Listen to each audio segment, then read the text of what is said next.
What's up, fam? What's up, fam? Welcome to Hope TV. So excited that you've tuned in today. It's a privilege and a blessing and a joy to have you with us. We're excited that you're here, and Andre and I, we're back for this episode of Marriage Matters, and certainly we are just grateful to all of you for being a part, and it's truly a blessing and a privilege to have you tuned in. And so if you tuned in, Apple TV, Roku, Twitch, Amazon, Facebook, have you tuned in. We're excited to have you. Won't you drop us a line, let us know the city, state, country from which you're viewing. Also, won't you consider subscribing, commenting, liking, and most important, help us to share it. Every time you share it, helps us with those algorithms. We've been doing this about a month now, haven't we? About a year now. Oh A my year, goodness, yes. it's almost a year. We started with the women's ministry March of last year, and here's what's funny, and here we are back at almost a year. So listen, next week will be a year that we've been doing this. So unbelievable. So it's just crazy. It's amazing that this has been going on this long. So we're excited about it and glad you guys are here. And we appreciate you being a part. So subscribe, like, comment, share. Make sure you share. Hit that share button. I also want to thank all our viewers who've tuned in through IG Live. We appreciate you being a part today, man. Anything you want to share with people? No, just thank you for being a part. Thank you for sharing with us, and thank you for watching. Yes, yes, excited to have you with us. Hey, we have a couple that we love and appreciate so much.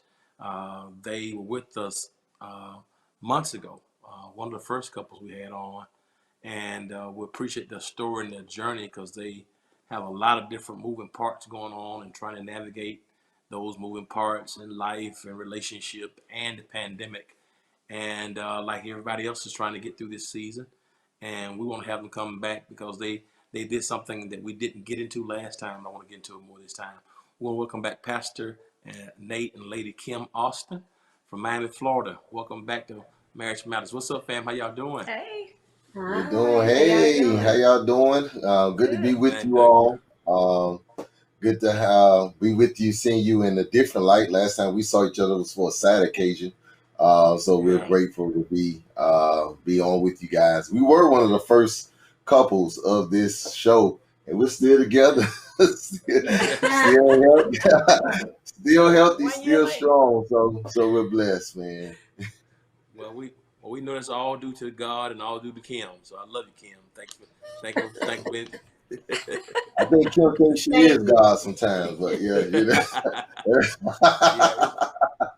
Yeah, it's amazing. I mean, when we talked, months ago, almost a year ago, who would have ever thought that we still be in this? And you guys gave us some pointers. We're still here, and more than likely gonna be here for a few months. Things getting better, but we still pulling through it. In right. terms of, a couple, how have you both been able to kind of navigate through it? Wow. It has been challenging, but while it's been challenging, I think it's allowed us to be creative. One of the things that we're doing in this virtual space, and we have intentionally begun to make time for each other, and so often we've made the church a priority, which of course is very important. But we've learned that we are just as valuable to ourselves than we are to our church, and so I think that's been the greatest thing for me. I don't know if I'm speaking for you, but I know early on, when the pandemic first started, we had this a similar comment making ourselves a priority. I must say, as the pandemic has gone on, like you said, Pastor Smith, we didn't expect it to go on this long, so we've had to elaborate on our creativity. Sort of say, at first everything was closed down. We kind of didn't have a choice. Then things started opening back up, and we started getting back to trying to find a rhythm and everything. And we kind of a little bit gone back to church, so that kind of made us have to be a little more creative. And plus, like any other couple, you need a little distance sometimes. So that's why I say we had to elaborate on our creativity. and we still haven't found a way to get rid of those kids. No, And I they think still here. that's Yeah, that's kids the are biggest. still here. That's the big. I feel you. I feel you. So, let me ask you this: have they gone back to school, or Kim? How are you doing with? Because I know you're an educator. And with the kids being in school, are you still educating at home, your children and other children, or how are you working with that? No. Um, my kids are here. One is here. Another one was home for a while. My youngest one was home for a while because they had a scare, so he was home for a while. I kind of really didn't want to send him back, but I had to send him back because he was more like the more active one, and his school is much smaller, not a public school. So I felt a little more comfortable with him going back because with the other one being older and requiring a little more attention because of the grade level and stuff, it was a big distraction and more work on me.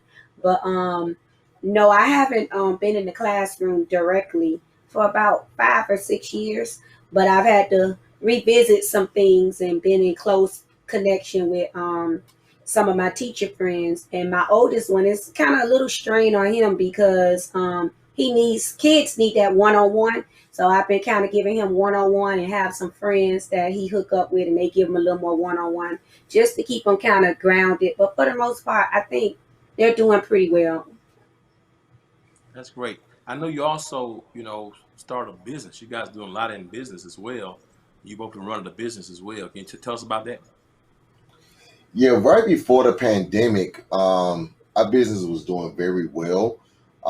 We run a catering company, which caters to schools, and we had high revenue before the pandemic. We were close to about $1 million in revenue from that business, and of course, with the pandemic hitting, it affected schools, and so therefore, when it affected schools, it affected our business, and so we had to really pivot.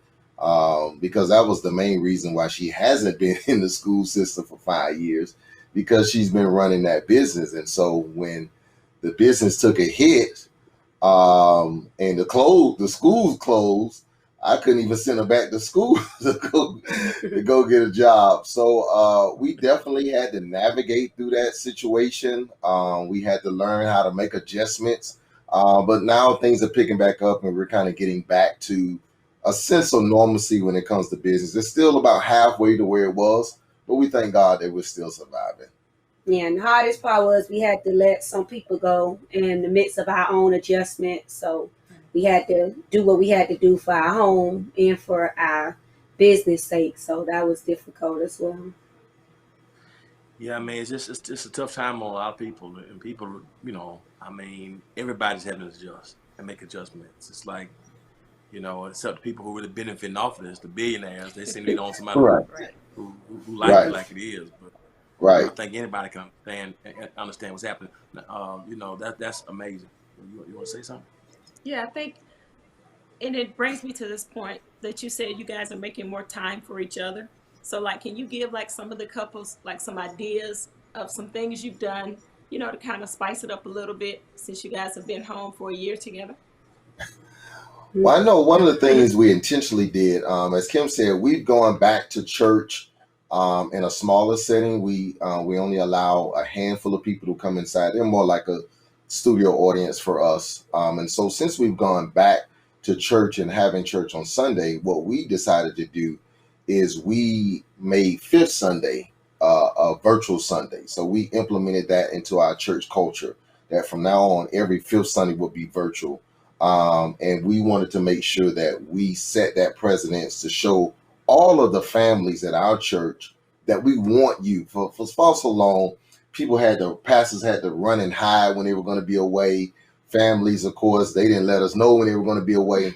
So this a few weeks ago was the first Sunday we were able to implement it, and we did go away. We went to Orlando, and it was great. And so, what I would challenge any couple, whether you're a pastor or not, is you have to be intentional, and you have to stand by that decision of making you a priority. So many things are going to come up. A good pastor friend of mine, brother in the ministry, passed away, and his homegoing was that weekend. And I had to fight against wanting to be there. Brother, the love came out of our church, but I didn't go. I made the family a priority. I watched the service, cried, but I made sure I stayed.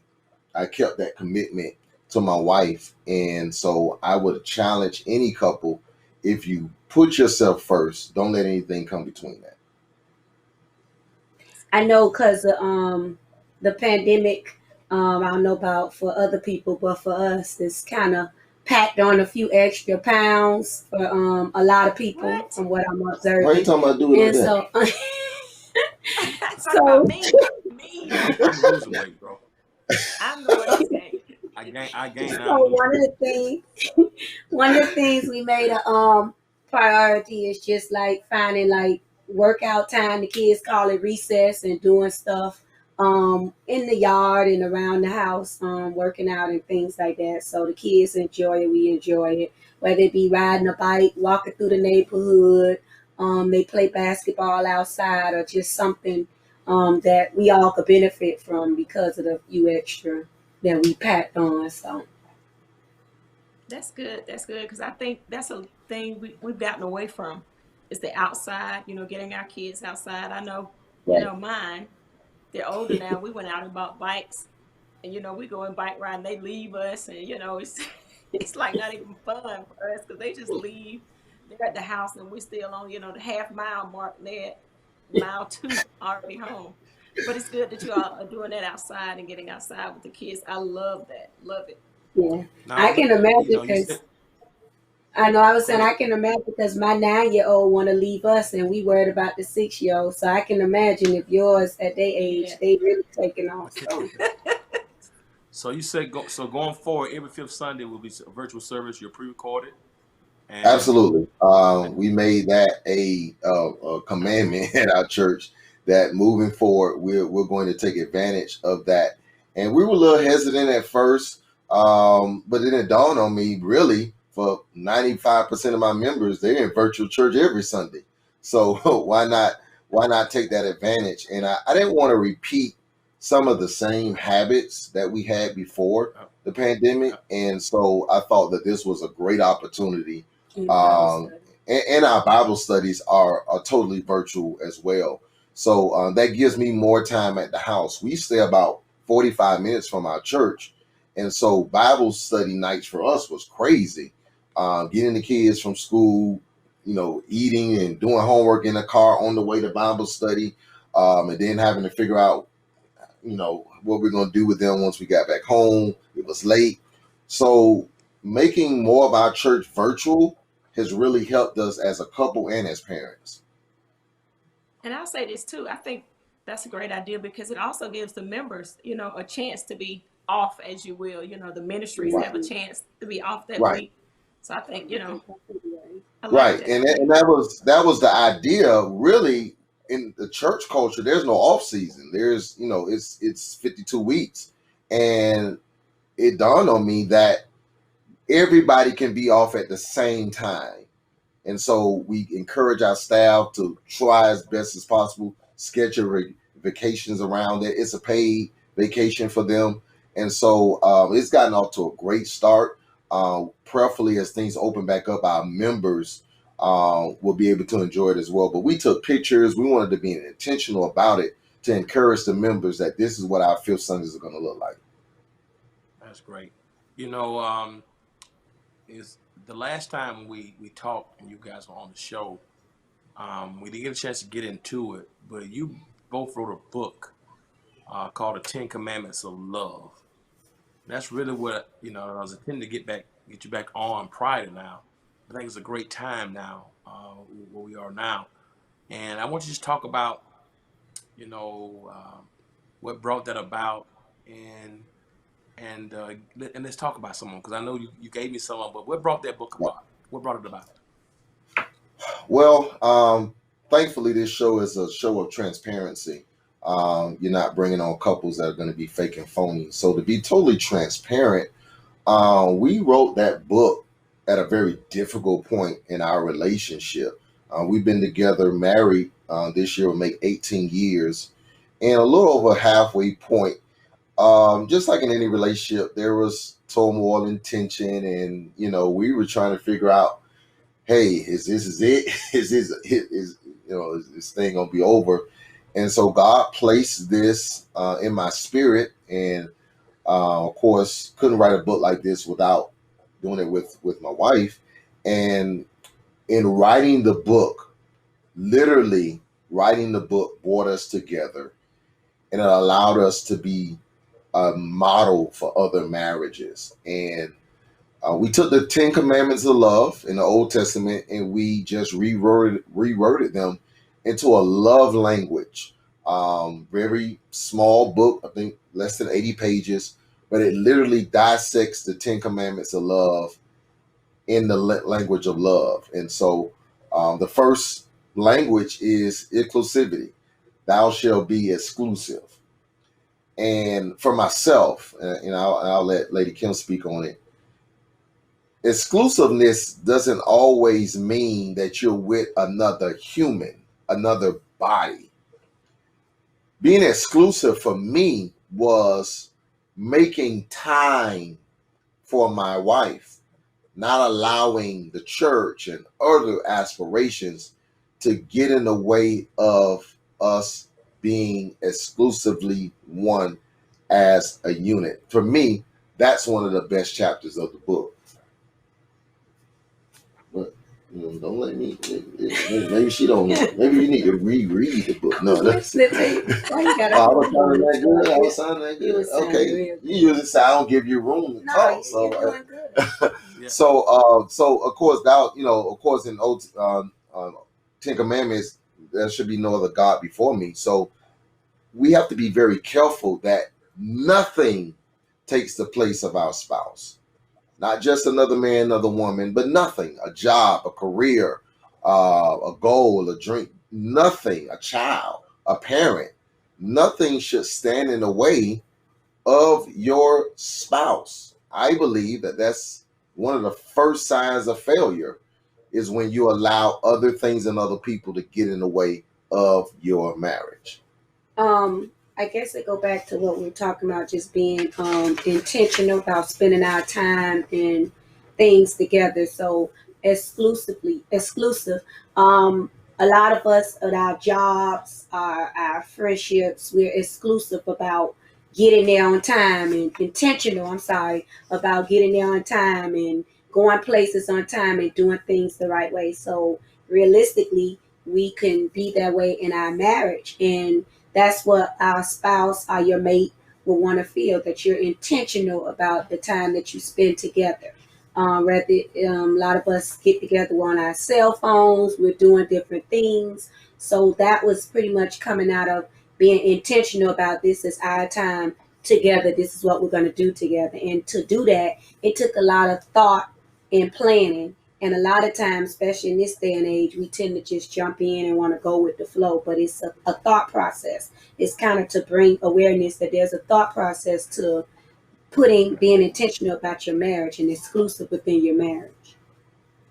And then the second part of the book, no substitute, that was very important because if you're not careful, you will find a substitute for your spouse without even realizing it.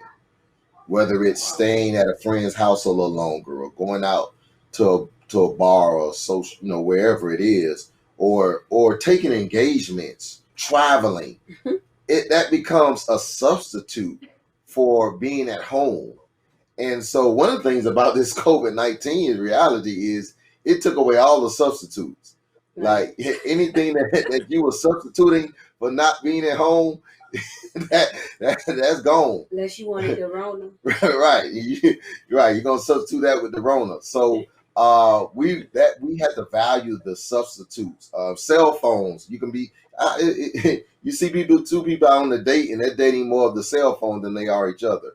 And so those were just two major points in the book that we had to kind of realize on our own, and then we were able to write about it. And then the good thing about it is we say marriage, but for me, it's a book really for couples that are dating because it has like dialogue in it and space where you can write and it kind of asks questions that can create a dialogue. And it's good for couples that's considering marriage because you'll know with these commandments if you're even on the right track. If y'all so far apart and none of it's making sense to your mate, then that kind of will give you an awareness of which direction you're going in, how serious the relationship is. Yeah, let me ask you this question relative to inclusivity and substitute. were those things that you guys struggle with, or things that you talked about amongst yourselves, and one of you have an issue with the other one? Trying to see how do you, because it's very clear, how do you come about? Did y'all talk those things through? Did you things that you work through in your own relationship, or one of you may have had that issue, the other one didn't have the issue. You know, one of you had to help the other to see. Trying to figure out how you Um, came about that, because I think it's very helpful to a lot of people. I think it becomes obvious when you finally get together and then a person, your mate, is saying something and you totally like way off on a different page and y'all used to being on a different page. So if you when you do get in tune with each other, you feel one person feel, well dang, I said this, it was clear, and then the other person is way off base. It kind of, if you want to be real with yourself, it kind of becomes clear and blatant that we're not on the same page. So it kind of came that way. You was arguing over stuff, and 5 minutes later couldn't figure out what you was arguing about, and then you was mad about stuff, and then you realized it really wasn't that serious. You know, or it's like, I know I said this. Why is he this or she that? So after a while, when we decided, you know, hey, we at a point where we need to do some things or make decisions. That's when it was clear, but it became blatantly clear, or obviously clear to, I mean, in a way that it had to be addressed. So we decided to address it. I think because of the making of the book, the Ten Commandments. So the Ten Commandments, of course, gave itself its own model. And what we did was we set the titles, and then each of us kind of wrote notes. Each of us wrote the chapter ourselves separately. Then we came together. Basically, whoever had written the most about that chapter really meant that Was the they problem. was the problem, right? And so we compared each other's notes and added our own inputs, and so it allowed us to be creative because it already had its own model, its own skeleton, and so it helped us to realize, even through writing it separately, it helped us to realize how we saw the other person without even recognizing it. Because quite naturally, you're writing it, and the human aspect of it is you ain't writing it because you got the issue. You writing it because they got the issue. So when you're reading it, basically you're reading all the things that this person feels about me. And so it was very helpful for us. And we had a great time writing it. I must say we did have a good time writing it. And that's what kind of prompted to put the questions in there, because it was questions that we asked each other that had to be addressed, and to give people opportunity, instead of you go over there and read, you read, and it kind of prompt, because sometimes we thinking stuff but we waiting on what the other person think. So the question was there, so it give you a starting point to start and kind of get an aha with each other.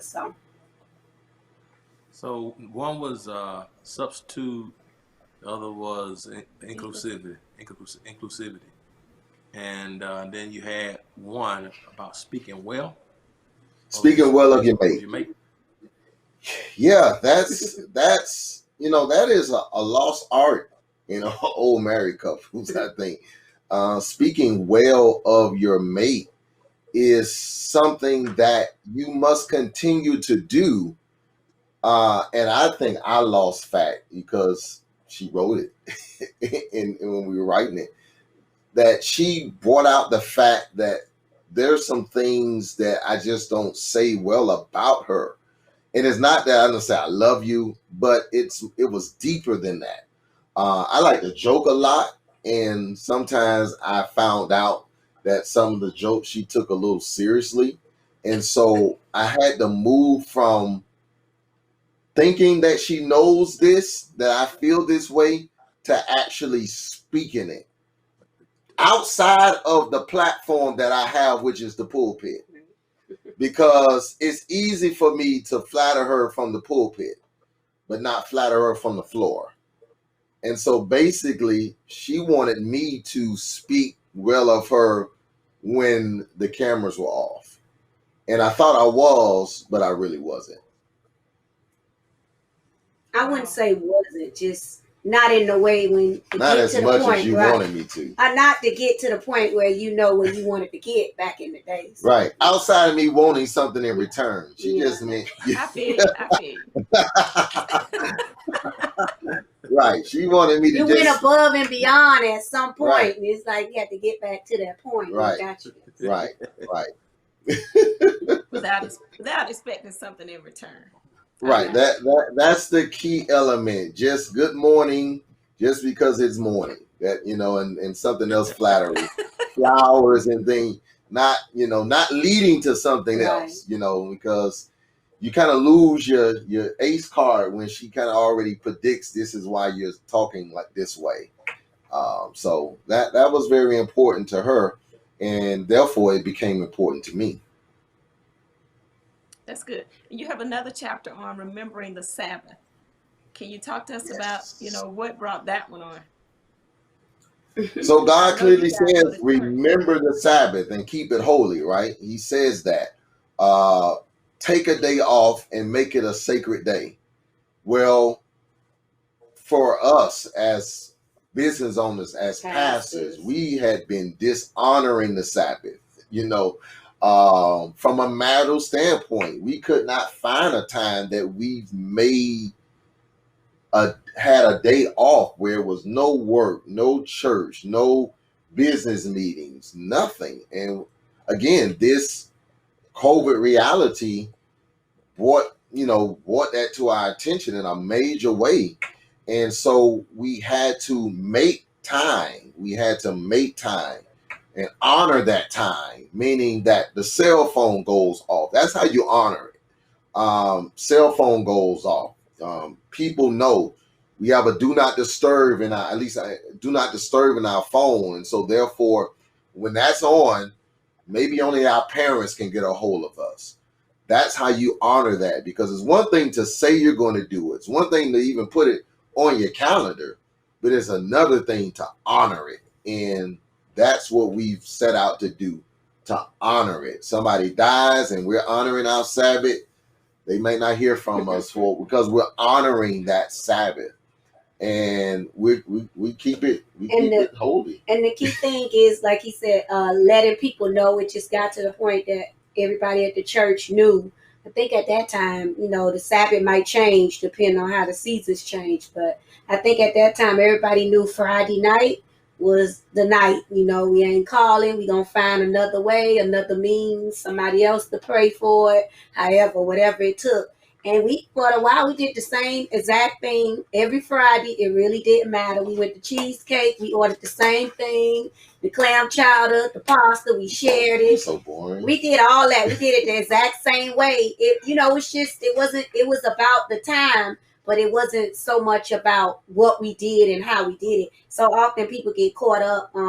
And it depends on your mate. Some people require a little extra or whatever, but after 17 years, it's like, if we're trying to get back to a starting point, you got to start from somewhere. So we basically did the same thing for a while until we got creative. I love it. And your last one, the fifth one was show gratitude. And honor your spouse, show gratitude towards your spouse. Can you hit on that one a little bit? Yeah. Oh, go ahead. Oh, go ahead. Yeah. Like he said earlier, so often, the whole book is about just the language and the language for love. And so often we think we're showing gratitude because we're doing something the same way we've always done it, and the person never says nothing about it, and we're so passive about it. And then sometimes we kind of have to come back to reality, and a lot of times we just, I don't want to say accept, but we just fall into a comfortable zone. And then when we look back at it and we realize, or when it come up, whether it be an argument or whatever, we think what we're doing is right because he or she didn't bring it up or he or she didn't say anything about it. So, when we talk about it, they take it as, here you go, being negative or holding on to that or whatever. But it's just a simple time to bring it to their awareness, just to say, hey, thank you for this or thank you for that, or we like how this, and just a compliment.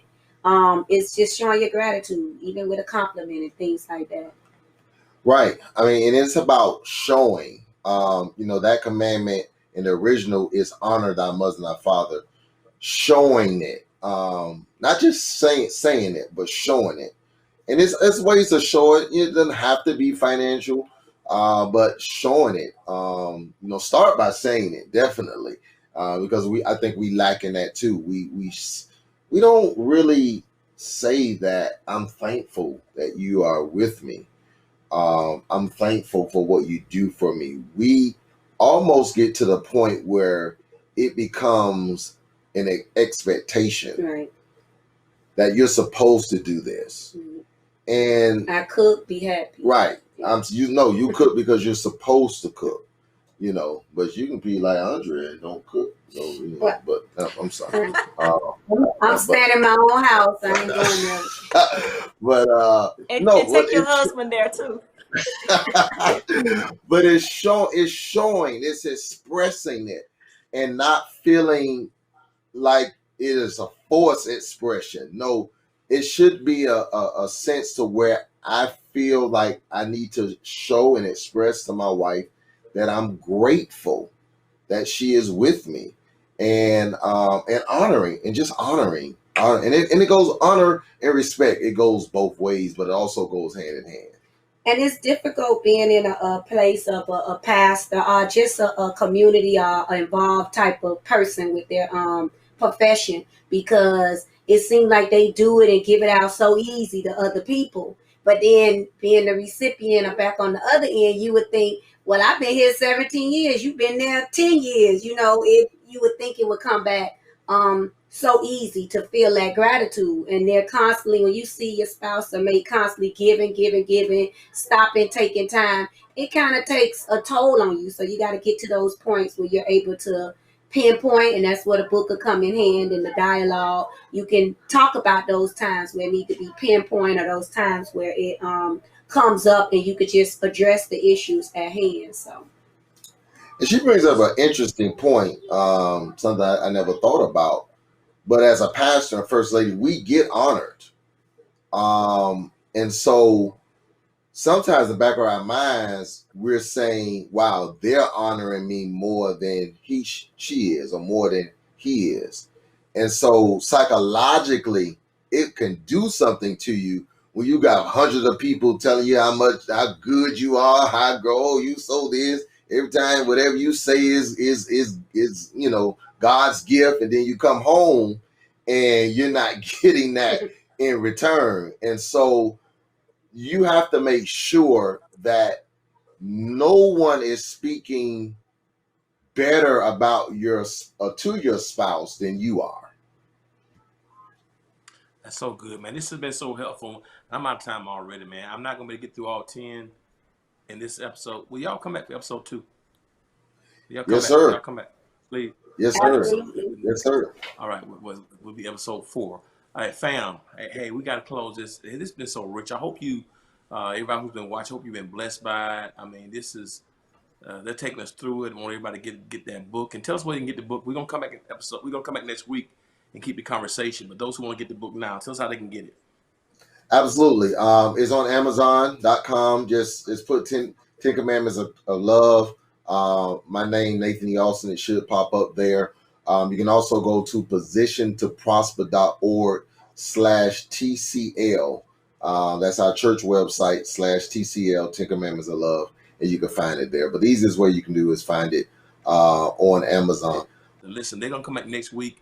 We're out of time, and these 30 minutes have gone by so fast. We're gonna come back next week and keep talking about this. They're gonna be our special guest next week. So, and I appreciate you being a part. Great conversation. Same time next week. Same day, same time next week. Tune in for another episode of Marriage Matters. And always remember this: if you be good to God, God be good to you. Until next time, peace. Bye. Bye-bye.